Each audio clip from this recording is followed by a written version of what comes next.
বরফের বিছানায় একটু গড়াগড়ি দিয়ে নি। আহা, পুরো লাদাখের সব থেকে সুন্দর জায়গা এই হুন্ডার ডেজার্ট। অদ্ভুত সুন্দর লাগছে, ওয়েদার আজকে ঝকঝকে তকতকে। 106 ফুটের মৈত্রেয় বুদ্ধ। এই হচ্ছে আমাদের হোটেল স্নো লেপার্ড। আলেকজান্ডারের সঙ্গে এসেছিল সেই উট, তাদের বংশধরের পিঠে চেপে আমি এখন ঘুরে বেড়াচ্ছি কলকাতার ভরচাজ।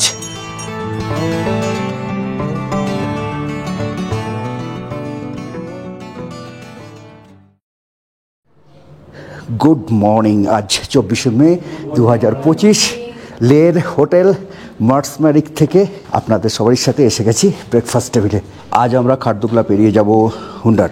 খারদুংলা হচ্ছে আমরা এখনও পর্যন্ত যতগুলো পাস পেরিয়েছি তার মধ্যে সবচেয়ে হাই অল্টিটিউড পাস আজকে আমরা পেরোবো। সেই কারণে আজকে ব্রেকফাস্টটা হালকা আছে, চিড়ের পোলাও আর তার সাথে চা।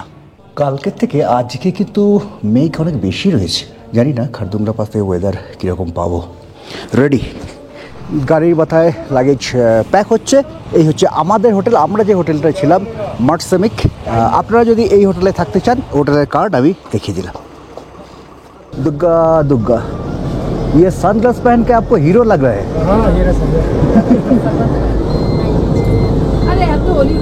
লাদাখি আপেল, তার এই সাদা সাদা যে ফুলগুলো এসেছে এগুলো হচ্ছে আপেল গাছে ফুল এসেছে।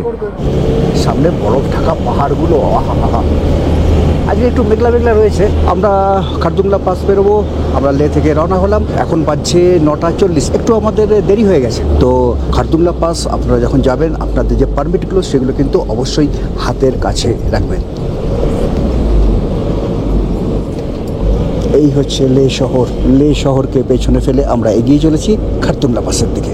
ওই যে সামনে পাহাড় দেখছেন, ওই পাহাড় টপকে আমরা ওপাশে যাব। খারদুংলা পাস হচ্ছে একদম উপরে, প্রায় 18,000 ফুট উচ্চতায়। তো তার আগে আমাদের একটা চেকপোস্ট পেরোতে হবে। খারদুংলা পাসের এপাশে দক্ষিণ দিকে হচ্ছে সাউথ পল্লু চেকপোস্ট, আর খারদুংলা পাসের উত্তর দিকে হচ্ছে নর্থ পল্লু চেকপোস্ট। এই চেকপোস্টগুলোতে আমাদের যে পারমিট, সে অনলাইনেই হোক অফলাইনেই হোক, সেই পারমিটগুলো ওখানে কিন্তু চেক হবে। একটা পারমিটে একসাথে 6 জন অ্যাপ্লাই করতে পারে, মানে 6 জনের যদি একটা গ্রুপ হয় একটা পারমিটে হয়ে যাবে। এবং সেই পারমিটের অনেকগুলো জেরক্স কপি কিন্তু 7-8টা জেরক্স কপি করে নেবেন। বিভিন্ন চেকপোস্টে এই পারমিটের জেরক্স কপি সেটা কিন্তু আপনাকে জমা দিতে হবে। তো আমরা এখানে জাস্ট লে ছেড়ে বেরিয়ে এসেছি। বেরিয়ে আসার পরে এখানে আমাদের কিছু কাগজপত্র চেকিং হচ্ছে। আমাদের ড্রাইভার গেছে, এই সমস্ত কাজ ড্রাইভারই করবে, আপনাকে কিছু করতে হবে না। তো এই যে আমাদের পারমিট, সেটা কিন্তু সব অনলাইনে করা হয়েছে। সেই পারমিটটা এই মোবাইল থেকেই দেখালে হবে, মানে জেরক্স না করলেও হবে। এখন তো মোবাইল হয়ে সুবিধা হয়ে গেছে। এখানে আমাদের পারমিটগুলো অনলাইনে চেক হলো। আর এটা হচ্ছে এখানকার ওই ট্যাক্সি ইউনিয়নের যে পার্চি, সেটা হচ্ছে পার্চি। এই যে পার্চি যেটা দেখালাম, এই পার্চিটা যত্ন করে রাখতে হবে। পুরো ট্যুরের জন্য 200 টাকার একটা পার্চি, এটা রিসিপ্ট। ওই যে ওইখানে আমরা পারমিটগুলো সেটা চেক হলো। আর এরপরে সাউথ পল্লুতে আমাদের গাড়িগুলোকে এন্ট্রি করতে হবে। আবার একইভাবে খারদুংলা পেরিয়ে উপাসে যখন আমরা নর্থ পল্লুতে যাব, সেখানেও কিন্তু গাড়ির ডিটেলসটা এন্ট্রি করতে হবে। অদ্ভুত সুন্দর দৃশ্য, এই জন্যই লাদাখ লোকে আসে। অপূর্ব অপূর্ব। এই যে রাস্তা দিয়ে আমরা যেটা যাচ্ছি এখন, এটা কিন্তু রাস্তা নয়, মানে আমাদের যেখান থেকে গাড়িটা এদিকে ঘুরিয়ে দিল সেখান দিয়ে রাস্তাটা, সেই রাস্তায় কিছু কাজ চলছে রাস্তা বন্ধ করে। তার ফলে এই অফ রোড হয়ে আমাদের যেতে হচ্ছে। সামনে কিছু বাইকও যাচ্ছে, বাইকার্সদের স্বর্গরাজ্য এই লাদাখ। আবার আমরা পাকা রাস্তায় উঠে এসেছি। রাস্তা তৈরির কাজ হচ্ছে এখানে।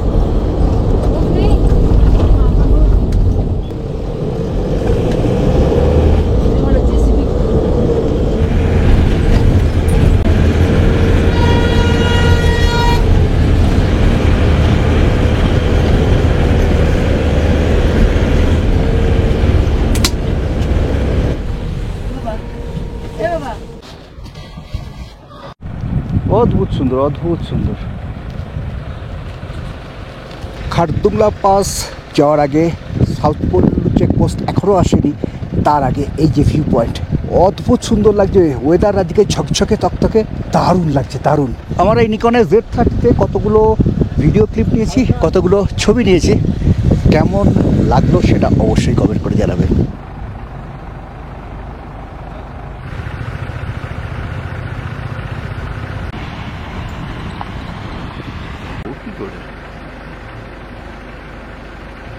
সত্যি এই ভিউ পয়েন্ট থেকে যা দেখিলাম জন্ম জন্মান্তরেও ভুলিব না।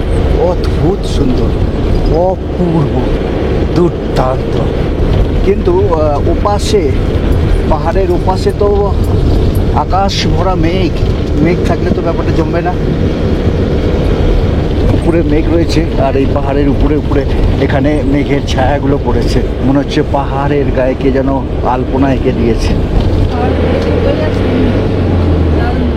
এই পুরো যাত্রাপথে আমাদের বাঁ দিকে মাউন্ট স্তোক্কাংরি আর তার আশেপাশের সমস্ত পিকগুলো আজকে কিন্তু দারুণভাবে দেখা যাচ্ছে, দারুণ দেখা যাচ্ছে।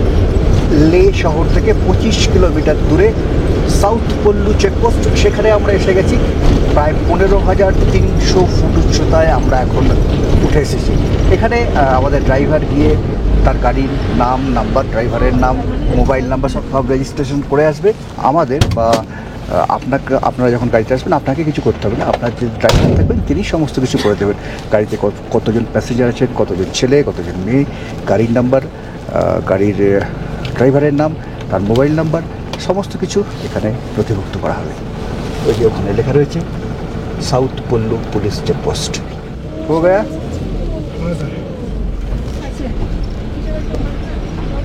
খারদুংলা এখান থেকে আর মাত্র 14 কিলোমিটার। খারদুংলা পাস 17,982 ফুট উচ্চতায় অবস্থিত। বাতাসে ওখানে অক্সিজেনের অভাব আছে, সেই জন্য অনেকের কিন্তু প্রবল শ্বাসকষ্ট হতে পারে, মাথা যন্ত্রণা হতে পারে, বমি ভাব সেটা দেখা দিতে পারে। তো এর থেকে মুক্তি পাওয়ার যেটা সহজ উপায় সেটা হচ্ছে যে প্রচুর পরিমাণে জল খাবেন। এছাড়াও হোটেল থেকে বেরোনোর সময় কোকা থার্টি খেতে পারেন, সাথে কর্পূর রাখতে পারেন, সেই কর্পূর শুকতে পারেন। এছাড়াও আপনি সাথে ক্যারি করতে পারেন পোর্টেবল অক্সিজেন ক্যান। আমি দেখাই, এই যে অক্সি 99, এই পোর্টেবল অক্সিজেন ক্যান, এরকম একটা পোর্টেবল অক্সিজেন ক্যান সাথে রাখতে পারেন। যদি কষ্ট হয় তাহলে এখান থেকে বেশ কয়েকটা পাফ অক্সিজেন নেবেন। কিছুটা স্বস্তি তো নিশ্চয়ই পায়, তবে সব থেকে ভালো উপায় হচ্ছে প্রচুর পরিমাণে জল খাওয়া। তাতে কয়েকবার বাথরুম যেতে হবে বটে, কিন্তু জলটা খাবেন। ঠান্ডা জল একবারে বেশি খাওয়া যায় না, এক ঢোক দু ঢোক করে জল খাবেন কিছুক্ষণ অন্তর অন্তর। পাহাড়ের মাথায় ভালো বরফ রয়েছে, তার মানে আশা করা যায় খারদুংলা পাসেও আমরা ভালো বরফ পাবো। আরও উঁচুতে উঠে এসেছি, এই স্তোক্কাংরি রেঞ্জ আরও সুন্দর দেখা যাচ্ছে। এই রাস্তা কিন্তু ভীষণ ধসপ্রবণ, দেখুন উপরের পাথর, এগুলো যে কোনো সময় গড়িয়ে নিচে নামতেই পারে। শুটিং স্টোন জোন এগুলোকে বলা হয়।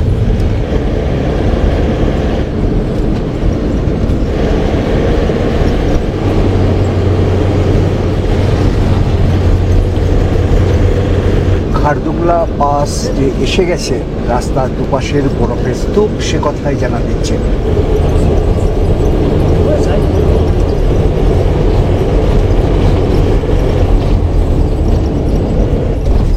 এই যে প্রেয়ার ফ্ল্যাগস, তার মানে আমরা পৌঁছে গেছি খারদুংলা পাস।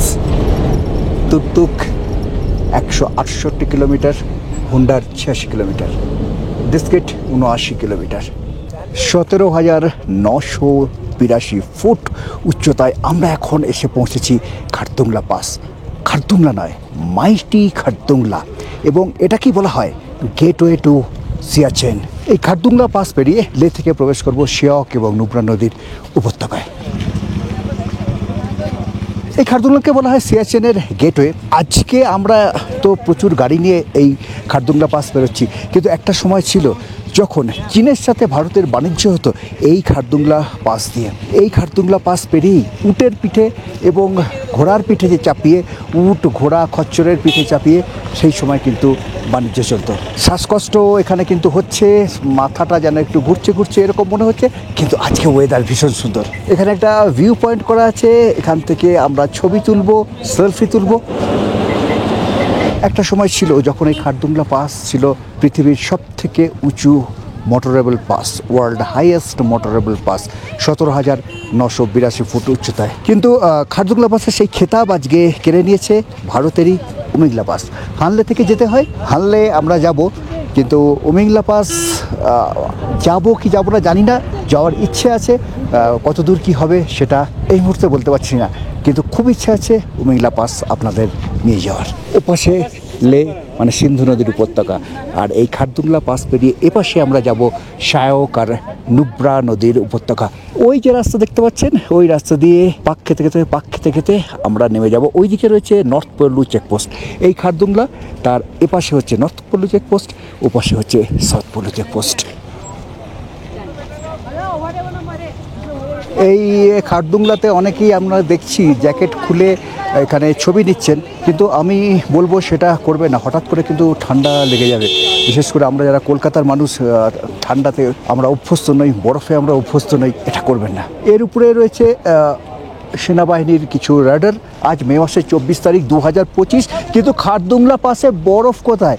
আগের বার 31শে মে এসেছিলাম, এই জায়গায় হাঁটা যাচ্ছিল না, বরফে পুরো ভর্তি হয়েছিল। কিন্তু এবছর 24শে মে বরফের দেখা নাই রে, বরফের দেখা নাই। সামান্য কিছু বরফ এইখানটায় রয়েছে, ওই তার উপরেই সবাই উঠে ওই ছবি নিচ্ছে বরফের সাথে। এই যেটুকুনি বরফ আছে তাতে এইভাবে জনগণ কীভাবে মজা করছে দেখুন। ভাবলাম বরফগুলো ঝুড়ো ঝুড়ো বরফ, কিন্তু না, বরফগুলো রীতিমতো শক্ত হয়ে গেছে। বরফগুলো, বরফ নিয়ে খেলতে একটা আলাদা মজা।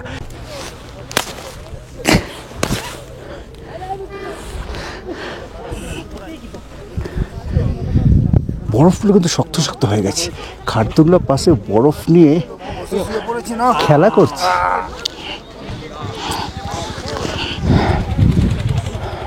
এই খারদুংলার টপ, মানে এই উপরটাই হচ্ছে একদম খারদুংলার টপ। সেখানটায় কিন্তু সেটাকে ঘিরে বেশ কিছুটা বরফ রয়েছে, আর সেই বরফকে ঘিরেই সবাই আনন্দে মশগুল হয়ে উঠেছে। খারদুংলা টপ, এখানে কিন্তু একটা SBI ATM রয়েছে, রয়েছে একটা ক্যাফে, তার সাথে আছে টয়লেট। আর ওই দিকে হচ্ছে খারদুংলা গম্ফা। লে হালুয়া, টয়লেটের ভেতরে কী করে যাবি? যা, বরফে ভর্তি রয়েছে টয়লেটের ভেতরটা। এইখানে 3টে টয়লেট বরফের জন্য খোলা যাচ্ছে না। চলুন, এখানে বেশিক্ষণ থাকলে শ্বাসকষ্টের সমস্যা হতে পারে।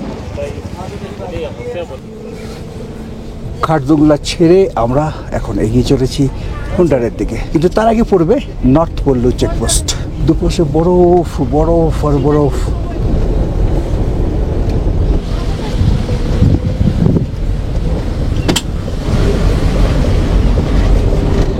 যেখানেই বরফ সেখানেই লোক দাঁড়িয়ে যাচ্ছে। বরফের বিছানায় একটু গড়াগড়ি দিয়ে নি। আহা, খারদুংলা পাস পেরিয়ে নর্থ পল্লুর দিকে যখন এলাম, বরফ যেন এখানে অনেক বেশি। খুব সুন্দর, দুর্দান্ত লাগছে। নীল আকাশ, ছেঁড়া ছেঁড়া মেঘ, আর নিচে সাদা বরফ। এই খারদুংলা পাসের নর্থ পল্লু সাইডে এত বরফ রয়েছে যে অনেকে বলতে আরম্ভ করেছেন খারদুংলা টপে না দাঁড়িয়ে এখানে দাঁড়ালেই ভালো হতো, কিন্তু সেটা তো হয় না। খারদুংলা টপে দাঁড়াতেই হবে। মাইটি খারদুংলা। ওই যে নিচে গাড়িগুলো চলে যাচ্ছে, ওই রাস্তা ধরে আমরা যাব। 12:40 আমরা খারদুংলা পাসের নর্থ পল্লু সাইড থেকে গাড়ি স্টার্ট করলাম। এরপরে আমরা লাঞ্চ করব, না, নর্থ পল্লু চেকপোস্ট তার আগে আসবে। আমরা লাঞ্চ করব খালসারে কোথাও একটা, তারপরে হুন্ডারে আমাদের হোটেলে পৌঁছবো। সেখান থেকে যদি সময় থাকে আজকেই আমরা হুন্ডার ডেজার্টের ক্যামেল রাইড করব। আসলে পাহাড়ের এই দিকের যে ঢালটা, পাহাড়ের এই দিকের ঢালে সূর্যের আলো কম পড়ে, সেই কারণে বরফ এখানে অনেক বেশি।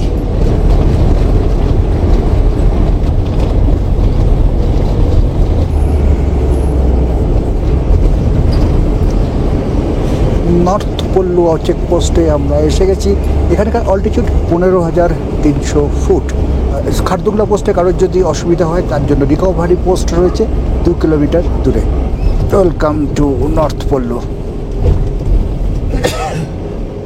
নর্থ পল্লু চেকপোস্টে ঠিক যেরকম সাউথ পল্লু চেকপোস্টে গাড়ির নাম্বার, গাড়িতে কজন আছেন, কজন ছেলে কজন মেয়ে, ড্রাইভারের নাম, ড্রাইভারের ফোন নাম্বার সব রেজিস্টার করতে হয়েছে, এখানেও করতে হলো।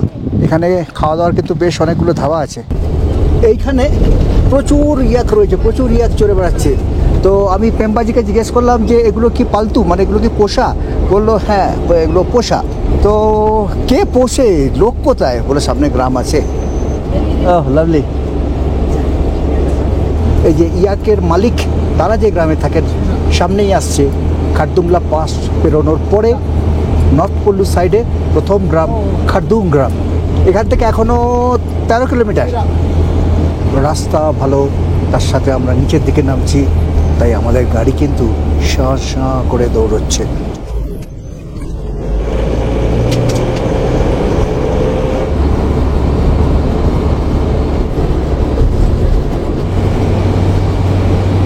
এই যে পাহাড়ের গায়ে ছবির মতো যে গ্রাম দেখা যাচ্ছে, এটাই হচ্ছে খারদুম গ্রাম। এখানে কিন্তু বেশ কিছু রেস্টুরেন্ট আছে, চাইলে আপনারা এখানে লাঞ্চ করতে পারেন। কিন্তু আমাদের সাথে তো খাবার রয়েছে, রান্না করা খাবার। আমরা কোনো একটা রেস্টুরেন্টে ঢুকে সেখানে খাবারটা গরম করে সেই রেস্টুরেন্টে বসে খাবো। তার জন্য অবশ্য সেই রেস্টুরেন্ট কর্তৃপক্ষ কিছু পয়সা নেয়, সে তো দিতেই হবে।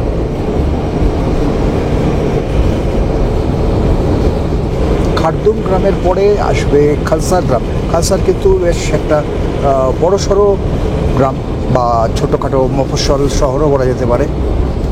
রাস্তার কাজ হচ্ছে, আমাদের গাড়ি সব দাঁড়িয়ে গেল পরপর। এই রাস্তা ধরে যখন যাবেন, এই খালসার বোর্ডের মধ্যে তো লেখাই রয়েছে, আর একটা জায়গা লেখা রয়েছে দেখবেন চালুঙ্কা। এই চালুঙ্কা যেটা এখান থেকে 120 কিলোমিটার কম বেশি। কালকে আমরা যাব এই চালুঙ্কা, তুর্তুক, টিয়াক্সি, চালুঙ্কা, থাং আর তার সাথে ফারহানো। এই 5টা গ্রাম না, তার মধ্যে ফারহানো আমরা যেতে পারবো না, ফারহানো আমরা দূর থেকে দেখব। বাকি 4টে গ্রাম কিন্তু আমরা ঘুরে দেখব। এই গ্রামের ইতিহাস, ভারতীয় সেনাদের পরাক্রম, সেটা ওখানে গিয়ে শুনব।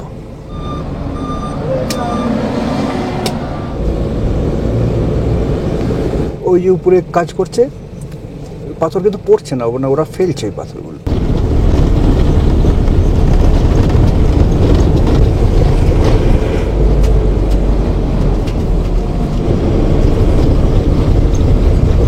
এখানে রাস্তার ধারে গার্ডওয়াল দেওয়ার কাজ চলছে।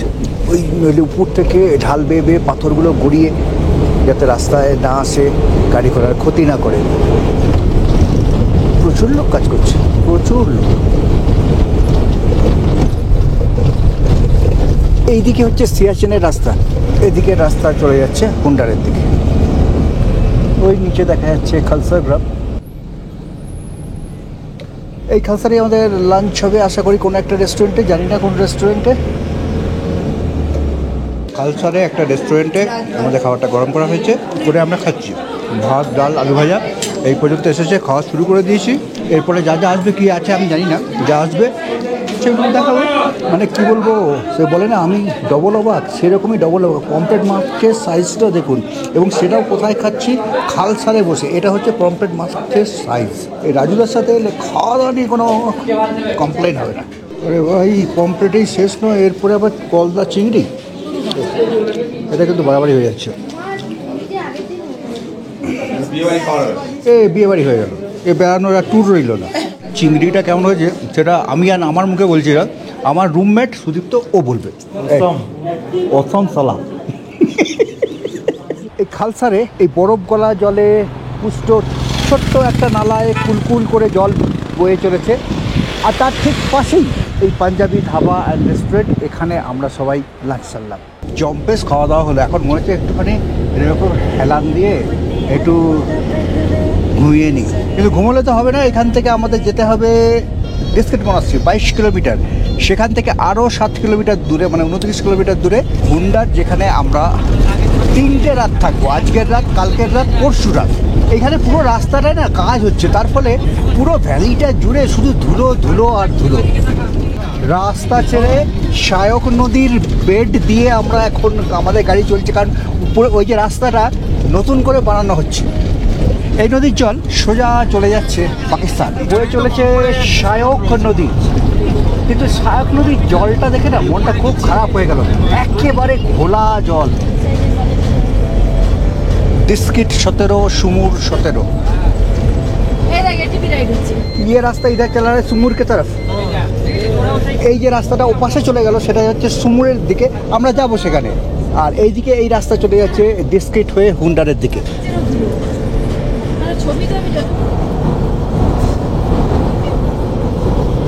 সামনের পাহাড়গুলো দেখা যাচ্ছে না, কিচ্ছু দেখাই যাচ্ছে না। এই হচ্ছে সেই ভাগ মিল্খা ভাগ পয়েন্ট। এই ভাগ মিল্খা ভাগ পয়েন্ট, এখানে কিন্তু এটিভি রাইড হয়। ভাগ মিল্খা ভাগ সিনেমার কিছু দৃশ্যের শুটিং এখানে হয়েছিল। কিন্তু এটিপি রাইড আমরা এখানে করব না, এটিপি রাইড আমরা করব হুন্ডার ডেজার্টে। সেখানে ক্যামেল রাইডের ব্যবস্থা আছে, দুকুজওয়ালা উট শুধুমাত্র এখানেই পাওয়া যায় গোটা ভারতবর্ষে, এবং তার সাথে এটিভি রাইড হয়। একেবারে আমরা যে ক্যামেল রাইড করবে ক্যামেল রাইড, যে এটিভি করবে এটিভি, যারা দুটোই করতে চায় দুটোই করবে। এই যে রাস্তা পাহাড়ের উপর ধীরে ধীরে উঠে যাচ্ছে, এই পাহাড়ের উপরেই হচ্ছে ডিস্কেট মনাস্ট্রি। এখান থেকে ডান দিকে শায়ক রিভারটা দেখা যায়, কিন্তু এখন ধুলো ছাড়া আর কিছুই দেখা যাচ্ছে না। এত ধুলো, সামনে যে পাহাড়গুলো আছে সেই পাহাড়গুলো দেখাই যাচ্ছে না।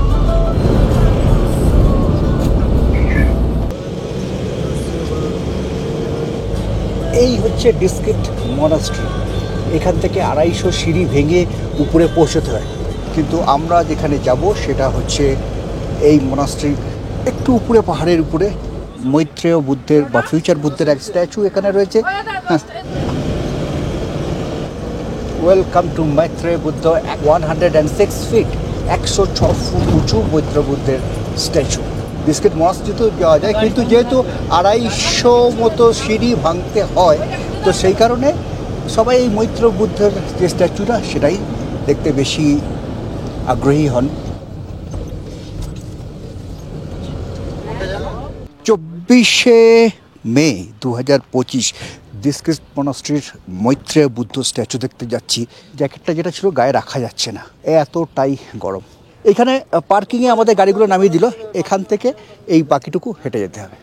নিচে শায়ক নদীর ভ্যালি, আর এই উপরে ডিস্কেট মনাস্ট্রির মৈত্রেয় বুদ্ধ, 106 ফুটের মৈত্রেয় বুদ্ধ। ওই দিক দিয়ে এলাম, এসে এখান দিয়ে গিয়ে উপরে একটু সিঁড়ি আছে। সূর্যদেব এই মুহূর্তে ভগবান বুদ্ধের মাথার উপরে আলো দিচ্ছেন, আর পেছন থেকে আমি ক্যামেরায় ছবিটা তুলছি। অদ্ভুত সুন্দর একটা সিলিউট তৈরি হয়েছে। নিচে থেকে পুরো ভ্যালিটা দেখা যাচ্ছে, শায়ক নদীর ভ্যালিটা অপূর্ব সুন্দর। কিন্তু এই যে ধুলো পুরো ভিউটাকে নষ্ট করে দিল। কী ধুলো, উফ! আর এখানে তো বৃষ্টিও সেরকম হবে না, একমাত্র বৃষ্টি হলে তবেই এই ধুলোটা কমবে। ওইটুকুনি হেঁটে আসবেন, তারপরে একটুখানি সিঁড়ি, এখানে মন্দিরের ভেতরে যেতে হলে জুতো খুলে যেতে হবে। আর এই সামনে থেকে দেখতে পাবেন 106 ফুটের মৈত্রেয় বুদ্ধ। এই যে ডিস্কেট মনাস্ট্রি, সেটা কিন্তু বেশ প্রাচীন মনাস্ট্রি। মানে এটা ডিস্কেট মনাস্ট্রি বা ডিস্কেট গোম্ফা নামেই পরিচিত। লাদাখের লে জেলার নুব্রা ভ্যালির ডিস্কেট অঞ্চলের প্রাচীনতম এবং বৃহত্তম বৌদ্ধ মঠ হচ্ছে এই ডিস্কেট মনাস্ট্রি। তিব্বতী বৌদ্ধ ধর্মের গেলেকপা সম্প্রদায়ের প্রতিষ্ঠাতা সং খাপারের শিষ্য চাংজেং সেরাপ জাংপো এই গুম্ফা ও মনাস্ট্রি নির্মাণ করেছিলেন। ওই হচ্ছে ডিস্কেট মনাস্ট্রি, আর ওই ডিস্কেট মনাস্ট্রির মৈত্রেয় বুদ্ধ, 106 ফুটের মৈত্রেয় বুদ্ধ। ওই যে ডিস্কেট মনাস্ট্রি থেকে জাস্ট আমরা নিচে নেমে এলাম। তারপরে ডিস্কেটের এখানে থাকার জন্য অনেক হোটেল রয়েছে। ডিস্কেট 10,480 ফুট উচ্চতা। ঈশ্বর যখন এই পৃথিবী সৃষ্টি করেছিলেন, তখন উনি নিজে থাকবেন বলে একটা ছোট্ট জায়গা তৈরি করেছিলেন। এই হুন্ডার ডেজার্ট হচ্ছে সেই জায়গা, যেখানে বরফ ঢাকা পাহাড়, নদী আর তার সাথে মরুভূমি একসাথে।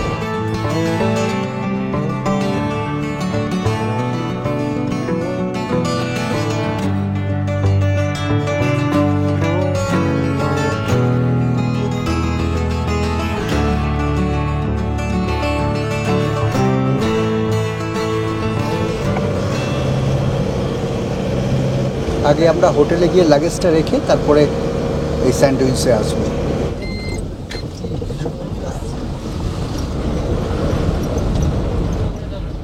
বলছি কি, এটা কি আমাদের হোটেল? এই হচ্ছে আমাদের হোটেল স্নো লেপার্ড। কি সুন্দর অ্যাম্বিয়েন্সটা। আর এখানে এই নালার জল এইখান দিয়ে এই বয়ে বয়ে যাচ্ছে, হোটেলের ভেতর দিয়েই যাচ্ছে। এগুলো থোকা থোকা ফুল হয়ে আছে, কী ফুল কী জানি। অ্যাপ্রিকট হয়ে রয়েছে, গাছ ভর্তি অ্যাপ্রিকট। আমরা লাগেজগুলো জাস্ট আমাদের হোটেলে রেখে এলাম, রেখেই আমরা এখন চলেছি স্যান্ডহিলসে। সেখানে আমরা ক্যামেল সাফারি করব। যারা চান তারা এটিভি বাইকিং সেটাও করতে পারেন।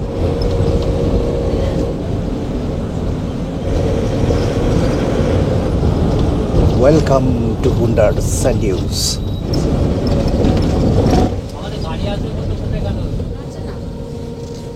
এসে হাজির হলাম হুন্ডার ডেজার্টের যে ক্যামেল সাফারি এরিয়া সেখানে। এটা হচ্ছে এখানকার পার্কিং এরিয়া। এই পার্কিং এরিয়াতে প্রচুর গাড়ি রয়েছে, প্রচুর টুরিস্ট রয়েছে। আর তার সাথে এখন এখানে রয়েছে প্রচুর খাবারের স্টল। এগুলো কিন্তু টেম্পোরারি স্টল, যেমন এই মারুতি গাড়ি, এখানে এই একটা ভ্যান গাড়ি, এটা হচ্ছে দোতলায় গিয়ে উপরে বসে খেতে পারবেন। খাবারের দাম অবশ্যই বেশি। আমি এক বোতল জল কিনলাম, সেটার দাম নিল 40 টাকা। অনেকগুলো খাবারের দোকান হয়েছে, অনেক খাবারের দোকান হয়েছে, সবাই কিন্তু খাওয়া দাওয়া করছে। কিন্তু আমরা আগে ক্যামেল সাফারিটা করে আসি, তারপরে খাওয়া দাওয়া যা করা যায়। এই পার্কিং এরিয়া যেখানে শেষ হবে তার শেষ মাথায় এই বয়ে চলেছে মিষ্টি সুন্দর শায়ক নদী। অদ্ভুত সুন্দর জায়গা, পুরো লাদাখের সব থেকে সুন্দর জায়গা এই হুন্ডার ডেজার্ট। এখানে চারিদিকে বরফ ঢাকা পাহাড়, মাঝখানে স্যান্ডিউস, আর মাঝখান দিয়ে বয়ে চলেছে তিত্তির করে শায়ক নদী। তার উপরে কাঠের ব্রিজ পেরিয়ে এদিক থেকে ওদিকে যেতে হয়। ওদিকে গিয়ে এটিভি বাইক রাইডই হোক বা ক্যামেল রাইড, সেটা ওদিকে গিয়ে করা যাবে। চলুন আমার সাথে আসুন। এখানে লাদাখি ড্রেস পরে ছবি তুলতে পারেন। ওইখানে হচ্ছে আর্চারি, একটা নয়, পরপর অনেকগুলো এরকম ক্যাম্প রয়েছে যেখানে আপনি হাতের টিপ একটু ঝালিয়ে নিতে পারেন। আর ওই দিকে হচ্ছে ক্যামেল রাইড। কি নটু, মাথায় আপেল রেখে তীর ছুড়বো নাকি? হ্যাঁ, এই যে এখানে ক্যামেল রাইড হচ্ছে, তার ঠিক পাশে এইখানে হচ্ছে এটিভি বাইক, এটিভি রাইড পাশটায়।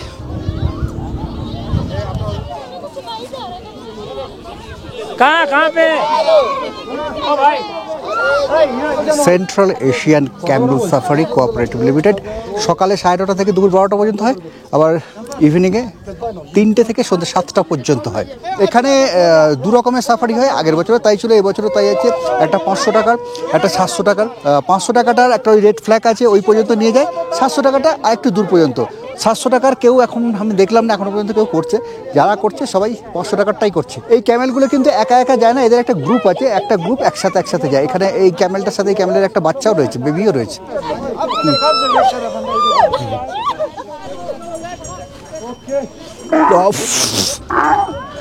চললাম ক্যামেল রাইডে।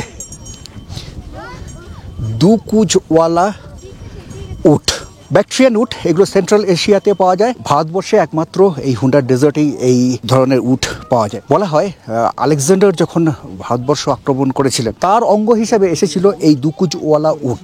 আলেকজান্ডার ফিরে যায়, তার কিছু সৈন্যবাহিনী এখানে রয়ে যায়, তাদের সাথে থেকে যাওয়া সেই উটই হচ্ছে এখনকার এই উট। আমাদের জার্নিটা মানে 500 টাকা যে জার্নিটা, মোটামুটি 15 মিনিট মতো সময় লাগে। আর 700 টাকারটা ওনারা বলেন আধ ঘন্টা, কিন্তু 700 টাকারটা খুব একটা লোকে করেন না। অনেকে এখানে রয়েছেন যারা ক্যামেল রাইড করেননি, হেঁটে হেঁটে এখানে এসেছেন, এখানে এই স্যান্ডউইচটাকে এনজয় করছেন। আপনারা সেটাও করতে পারেন। আমাদের পাশে আর একটা দল রয়েছে, এরা কিন্তু একা একটা কুট একা এরকম যায় না, 2, 3, 5টা একসাথে যায়।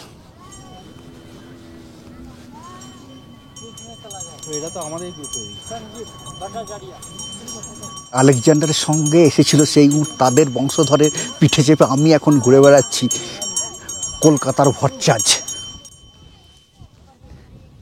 এই যে এখানে এই যে ফ্ল্যাগটা রয়েছে, এই ফ্ল্যাগটা পর্যন্তই আমাদের 500-তে আমাদের টাকা শেষ হয়ে গেল। এই যে এর বাচ্চা আছে, হ্যাঁ, ওই বাচ্চাকে ডাকছে। হাফ টাইম হয়ে গেল, এবার ফেরার পালা।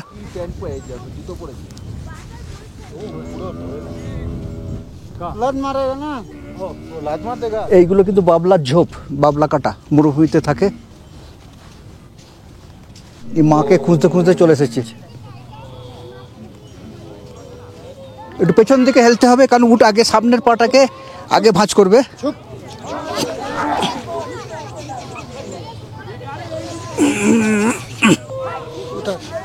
ওরে বাবা, বাপরে বাপ, উটেরও কষ্ট, আমারও কষ্ট, ভয় লাগছে। কিন্তু এরা মাঝে হো করে কামড়ে যায়। এই দেখো আমাকে দেখছে, আর চোখে দেখছে, কিন্তু এরা কামড়ে দেয়। আর তার সাথে পেছনে লাত ছড়ে, মানে লাথি মারে পেছনে, চাট ছড়ে যেটাকে বলা হয়। এখানে হচ্ছে এটিপি বাইক রাইডিংয়ের কিছু ভিডিও এখানে চলছে, সেগুলো আপনাদের দেখাই, ভালো লাগবে। আচ্ছা, এখানে ওই আগের বছরও ছিল 1000 টাকা করে, এখনও রয়েছে 1000 টাকা করে। 4 কিলোমিটার একটা সার্কেল, একটা সার্কেলে 4 কিলোমিটার ঘুরে আসবেন। ওই কতক্ষণ সময় লাগে, মিনিট 10 মাঝে একবার ফটো সেশনের জন্য মাঝখানে দাঁড় করায়।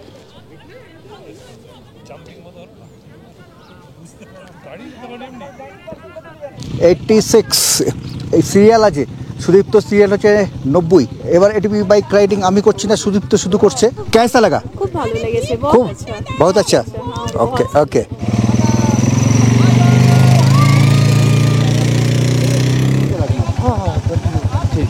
ये है ब्रेक। हाँ, इमरजेंसी।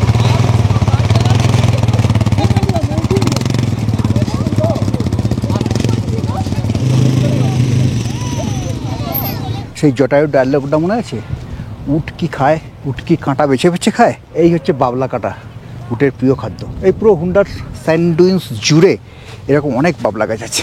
ভালো হাওয়া দিচ্ছে এখন, ক্যামেল রাইড হলো আমাদের। এবার এখন ফিরে যাচ্ছি আমাদের হোটেলে।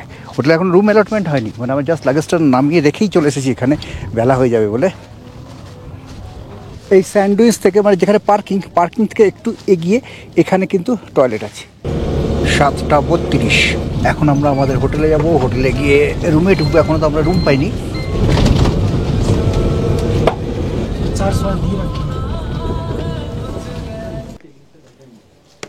এটা হোটেলের রিসেপশন। আমাদের হোটেলের নাম স্নো লেপার্ড। দুটো মাত্র ফ্লোর আছে, এটা গ্রাউন্ড ফ্লোর আর ফার্স্ট ফ্লোর। আমাদের রুম নাম্বার হচ্ছে 111। এই সিঁড়ি দিয়ে উঠতে হবে। 111, 119, 110, এই হচ্ছে 111। আমাদের রুমের লাগেজ সেটাও চলে এসেছে। Thank you. রুমটা আপনাদের দেখিয়ে দিই।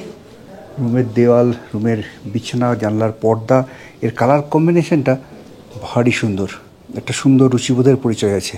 বেশ বড় ডাবল বেড, 3 জন আরামসে শুতে পারবে। বেড সাইড টেবিল আছে, দুটো বেড সাইড ল্যাম্প সেটাও দেওয়া রয়েছে। দেওয়াল জোড়া জানলা, জানলা খুললে কি দেখা যাবে, এখন তো অন্ধকার হয়ে গেছে।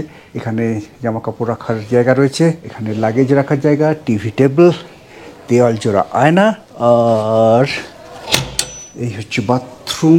বেশ ডিসেন্ট, কমোড, শাওয়ার সব আছে। সুন্দর একটা বেসিন, সাবান, শ্যাম্পু সমস্ত কিছু এখানে দেওয়া আছে। আর আয়না আলো জ্বলে, আয়না আবার অফ অন হয়। একটা হেয়ার ড্রায়ার আছে। চুলগুলো পুরো ধুলে মাখামাখি হয়ে গেছে, শ্যাম্পু করতে হবে। গিজার দেখতে পাচ্ছি না, তার মানে সেন্ট্রালাইজড গিজার বলেই আমার মনে হয়। ব্যাস, এখানে খাবার জলের বোতলগুলো কি সুন্দর, এরকম খাবার জলের বোতল আমি দেখিনি। আর এখানে চায়ের সরঞ্জাম সব কিছু দেওয়া আছে। ও, আমি ভেবেছিলাম পর্দা সরিয়ে শুধুই জানলা দেখতে পাবো। জানলা তো আছেই, কিন্তু তার সাথে রয়েছে যেটা ছোট্ট মিষ্টি একটা ব্যালকনি। দূরের পাহাড়গুলো দেখা যাচ্ছে, আর কত রকমের গাছ রয়েছে। এই গাছগুলোর সঙ্গে কালকে পরিচিত হতে হবে।